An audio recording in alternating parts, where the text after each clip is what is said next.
Shalom uvracha from Yerushalayim, Ir HaKodesh. This evening, with the help of Hashem, we continue our study of Pirkei Avot, of the ethics and chapters of the fathers. Tonight's study will be chapter 2, Mishnah 6, and this is the third part of our study of Mishnah 6. Perek Bet, Mishnah Vav, Chelek Gimel. Chapter 2, Mishnah 6, the third part. And the teacher of our Mishnah, as we've mentioned in our previous studies, is Hillel, one of the leaders of the Torah community, one of the leaders of the Jewish community at the time. And all of his teachings, of course, contain tremendous wisdom and require analysis on the part of the students to understand what the meanings behind the teachings of Hillel are all about. V'lo kol hamarbeh b'schora machkim. Hillel teaches that not everyone who is occupied, or perhaps preoccupied, with many business activities will necessarily become a scholar, even though they may develop certain great talents of interpersonal levels of success. They may learn great wisdom in their encounters with other people, but v'lo kol hamarbeh b'schora machkim. It could be that because they are being marbeh b'schora, early commentaries pointed out, you can see it in Tosafot Yom Tov, you can see the others, maybe Hillel, according to one interpretation, was discouraging overindulgence in schora. We are all for, as we've mentioned in many of our previous classes, the teachers of Pirkei Avot are very much encouraging people to be involved in commerce and industry, to be involved in business activities. But maybe it's the word marbeh. Lo kol hamarbeh b'schora machkim. Be careful. Maybe it's a word of caution, because not everyone who will be involved in many activities, of business, if people are excessively occupied in business activities, they won't necessarily be able to develop chokhmah. According to many commentaries, we're talking about the chokhmah of Torah. If a person wants to be connected to the wisdom of Torah, they have to be careful how much time they are dedicating to what he's calling here sechora. How much time are they dedicating to business activities? Now, by the very language that he's using, it means that there are people who do succeed in becoming what? Thank God, there are many great business people who are great sages of Torah. In our history, there were great rabbis, outstanding rabbis, leaders of the Jewish people, who refused to accept money, who refused to accept any kind of payment for their Torah teachings, and they were involved, many of them, in business. They were tremendous chachamim. However, says Hillel, even if you see that, remember, lo kol hamarbeh b'schora machkim. Not everyone will have that blessing, and therefore sometimes it's a trade-off. Sometimes if a person has to make a decision, what is more important to them? Is their business success more important? Or is their Torah chokhmah, the chokhmah Torah, is that a higher level priority? Well, be careful. Lo kol hamarbeh b'schora machkim. We have examples even in the Talmud itself of outstanding rabbis in the period of the Mishnah, outstanding rabbinic leaders who were very much involved in business activities and were very successful. I saw a translation. Which I'm not sure is accurate. I don't want to say where I saw it because I don't like to criticize unless I examine it more carefully. I saw one translation that wrote, anyone excessively occupied in business cannot become a scholar. Anyone. I'm not sure that that's the way you have to translate this text. Lo kol hamarbeh b'schora could perhaps be translated as no one. In other words, no one, anyone who's excessively occupied in business endeavors will not become a scholar. But I'm not sure that that's what the Hebrew implies. Lo, you following what I'm saying? Lo kol marbeh b'schora machkim. But there are people who are marbim b'schora and are machkimim. They do become wise. We laud, we praise, we hold in very, very high esteem the people who are involved in schora, and some of them involved in many levels of schora, many levels of business, and Baruch Hashem are great chachamim as well. So I'm not sure you have to translate.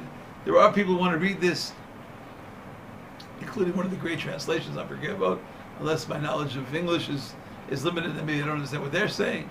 But I don't think you have to translate anyone excessively occupied in business cannot become a scholar. I think can become a scholar, but will not necessarily become a scholar.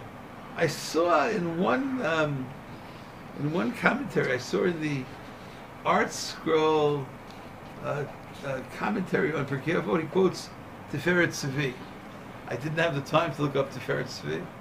I remember I had great teachers who said that you're not supposed to quote secondary sources. You're not supposed to quote someone who quotes somebody. If you're quoting a source, so you should have the diligence to go look up the book. So I publicly admit I did not look up Tiferet Tzvi, but this great commentary put out by Art Scroll is Ne'eman Alai that they did. And he has a very fascinating translation of the word machkim. I don't know if it's found in other sources, but he translates machkim as meaning successful. Not wisdom. Not wisdom. Not luck. Everyone else that lo kol hamarbeh b'schora machkim. Not everyone who is involved in excessive business activities will necessarily become wise. Is the way I saw it all the commentaries. Tiferet Tzvi seems to learn machkim means successful, not chokhmah, but success. It means don't think, okay, I could be involved in business, 5 hours a day. I can be involved in business 8 hours a day. I can be involved in business 14 hours a day. I can be involved in business 25 hours a day. Mm-hmm. Don't think that necessarily if you are going to be marbeh b'schora, you will be successful, because it's not necessarily so. Very many times you have two people who open very similar businesses, whose patent on their product is very similar, and one made it to the highest levels of success, and the other unfortunately did not. So I don't know where he gets this from. I don't know where he gets the word machim. I know that in biblical Hebrew, the word for one of the words for success is maskil. Vahi David l'chol drachav maskil. Maskil as taskil. We find in several places in Tanakh the word taskil, taf sin kaf yud lamed, which seemingly is connected to chokhmah, like the word seichel, does mean in biblical Hebrew success. So it's not that far-fetched to say that the word machkim, which is a similar phrase to maskil can mean someone who is very learned. Maskil could be someone who is successful. And if maskil can mean that, then maybe machkim, which means someone who is wise, can also mean someone who is successful. And according to that interpretation, the warning or the teaching of Hillel is, you have to pursue business. You're supposed to pursue business. Yafet Talmud Torah, im derech eretz. You need some source of livelihood, but marbeh, lo kol hamarbeh. Don't think that the more time you put in, necessarily you will see results. Although it does say in Mishnah, Yad Charutzim Ta'ashir, the activities of people who are diligent will bring wealth. It's true, but understand that it's not necessarily the case in all areas, and therefore Hillel wants to qualify that by suggesting perhaps the emphasis on the word marbeh, lo kol hamarbeh b'schora, will necessarily be successful. There is no absolute guarantee that just because you're taking 3 jobs, you will have more money than the person who's only working 2 jobs. It could be if someone needs to work 3 different jobs, may they be blessed. will be successful, but not necessarily so, especially in business. So that's the first teaching we're learning this evening of Hillel. Now Hillel saw, many sides of success. Hillel himself was very poor at a certain part of his life, and then he became the leader of the Jewish community. So maybe he knows something about being successful, not being so successful. We spoke in one of our previous classes about Hillel's activities. Couldn't even afford at one point. Couldn't even afford the entry fee. Couldn't even afford the tuition to enter the study hall. Hillel knows about two sides of the world. And then the Mishnah concludes with the following words: U'v'makom she'ein anashim hishtadel l'hiyot ish. Makom she'ein anashim. You go to a place and there's no one there who's really doing what they're supposed to be doing. That maybe they don't have a leader. There's no real man there. And you think, well, who am I? Well, what do I know? How much do I know? How great am I? And how well trained am I in this area? And should I really be the one to teach? Should I really be the one to lead? It's not for me. I'm not the world's scholar, and I'm not the world's greatest personality. Hillel teaches a very, very important teaching. If you are the one that's here, and there's nobody around who's on your level, there are no other anashim. I think anashim in the sense of distinguished people, or people who would accept roles of leadership, roles of education. So we elect you. You're in a place where there are other anashim. Let's use the word anashim in the sense that's used in the Torah. Kulam anashim, Parashat Shlach. They were all distinguished men. I think it's one of the ways. Ishim can sometimes mean a distinguished person. So if there's nobody else out there, then hishtadel l'hiyot ish. Then you should make the effort. You should strive to be that person. You should strive to be the leader. But you're saying, well, who am I? What am I? I'm not a leader. That's all true, maybe. Besides the fact that that's one of the qualities that we're looking for in leadership. If someone says, yes, I should be the leader, of course. Who else should be the leader? I'm the number one person of the world. I'm not sure that such a person should be a leader. But maybe all the great leaders of our nation are always the people who are saying, well, not really me. God, find someone else. I don't know how to talk. I'm too young. I'm too inexperienced. That could be one of the qualities of leadership. But even if it's true, not as a statement of humility, not as a statement of, but even if it's really true, nevertheless, hishtadel l'hiyot ish. Do your best, do your utmost, that you should be that ish, that you should be that leader. Rabbi Schneerson, bless memory, the Lubavitch Rebbe, I think taught once that if you are in a well-advanced level, let's say you know how to read a little bit. You don't know how to read the whole alphabet. Let's say you know Aleph and Bet. You know 2 letters of the alphabet. It's pretty good. You're only missing about 20 or so letters. But there are people out there who don't know Bet at all. All they know is Aleph. Well, in a certain sense, if you're in the spiritual wasteland and there's nobody else out there to teach Bet, so you'll say, I can be a teacher. I don't even know how to read the alphabet. You don't know, but you know Bet. This other person, many people, they don't even know Aleph. Do you know how many Jews there are in the world who, unfortunately, never opened the book of the Torah? You know how many Jews there are in the world who've never experienced Shabbat? You know how many Jews there are in the world who've never come to Eretz Yisrael? So, even if you're not the ultimate leader, you're the Bet leader of the Aleph Bet. You're way ahead of many other people. And if you happen to be in a place where there are ein anashim, no one else is doing it. No one else doing it. It can be in any area.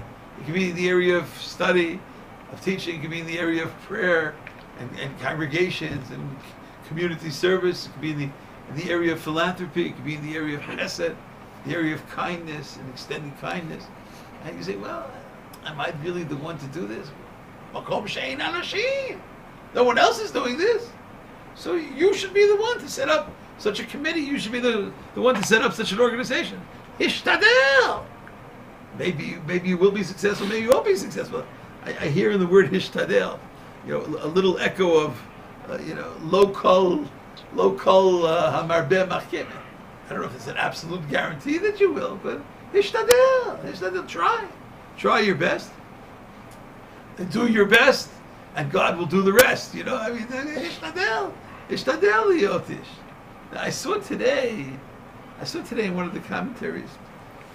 I don't know. I think it's the first time I saw it. If I saw it before, I saw someone want to write that maybe that's a way of reading the story about Moshe Rabbeinu. I want to tell you, I never read it that way. When Moshe, remember, he sees Moshe's growing up in the palace of the king, and Moshe goes out, Vayetze Lachav, goes out to his brothers, Vayar b'Sivlotav, and he feels their suffering. And then he sees an Ish Mitzri, Makeh Ish Ivri Me'achav. He sees an Egyptian who's smiting a Hebrew man. Vayifen Ko Vacho. He looks around. Vayar Ki Ish. No one around. Vayachat HaMitzri, and he kills the Egyptian. The Egyptian who was about to kill the Jew is killed by Moshe. It's a famous story in the beginning of the book of Exodus, beginning of the book of Shemot. As a result of that story, the continuation of the story is that Moshe has to run away. He's a fugitive from Egypt because Pharaoh hears that Moshe killed an Egyptian, and the rest is history. And that's when he runs away to the land of Midian. Now, I always read it to mean, I think it's a simple interpretation, Vayifen Ko Vacho. He looks around.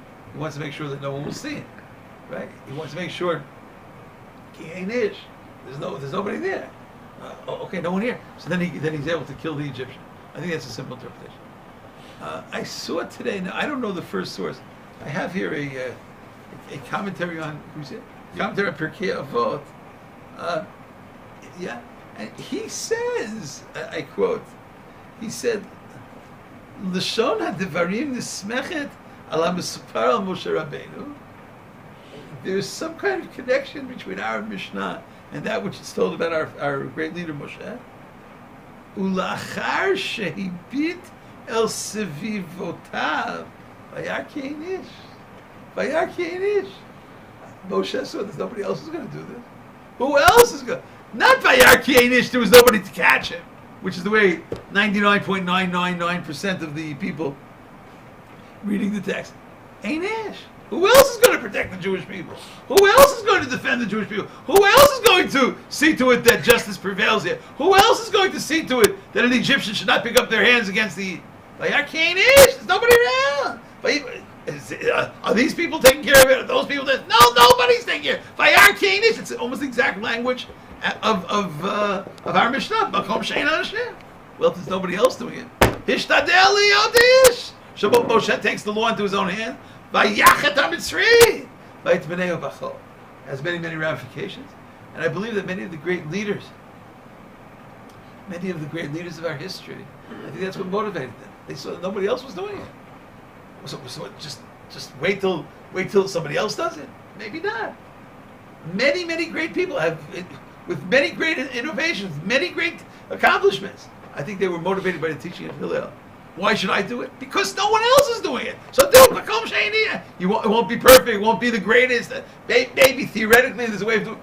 Could be. And finally, I saw some commentaries that said, well, some people, they do best if they have an audience. If there are anashim around, many people seek glory and they seek recognition. It's a human condition, and we're all Baruch Hashem human. The Torah was not given to angels, but there are many people who need the backing of the anoshim around to do anything good. If there are people who will be aware of that which they're doing, so they'll be heavily motivated to do it. But if there ain't anoshim, nobody will even know I did this action. I'm not ready to be the ish. Ubemakom she'ein anashim. Even if you don't have people viewing that great deed that you're doing, you sneak out, in the early part of the morning, and you're shoveling the snow of the neighbor. Nobody sees it. It's private action. You're the one that runs to the grocery, and you pay the bill for the struggling family in the community. Ein anashim. Nobody knows about it. Makom she'ein anashim. Even if there are no anashim, hishtadel lihiyot ish. My great teacher of blessed memory, Rabbi Avigdor Miller, used to translate the great words of Micah, the great words of Micha, where he says that one of the things that God asks of us is Hatsne'a lechet im Elokecha. Walk, most people translate modestly. He translated it, walk privately. Hatsne'a lechet im Elokecha. Walk secretly with God. Nobody knows. He claimed that everybody should have at least one mitzvah, one good deed that nobody in the world knows. Nobody in the world knows that they did this good deed. Nobody. And he even added, and not even your spouse, not even your wife, not even your husband, nobody, no, your children, nobody knows. Hatsnei alechet im Elokecha, just you and God. Makom she'ein anashim. Okay, ein anashim. Good. This guy, hishtadel lihiyot ish. Nevertheless, try your best to be successful and to contribute to the highest level of the spiritual growth of the Jewish community and the community at large, to improve the Jewish world and all of humanity, to make this the place of dwelling for the glory of God. Thank you so much for listening. I hope that we will be able, each one in his or her own way, to fulfill the great teachings of our teacher, Hillel. Shalom.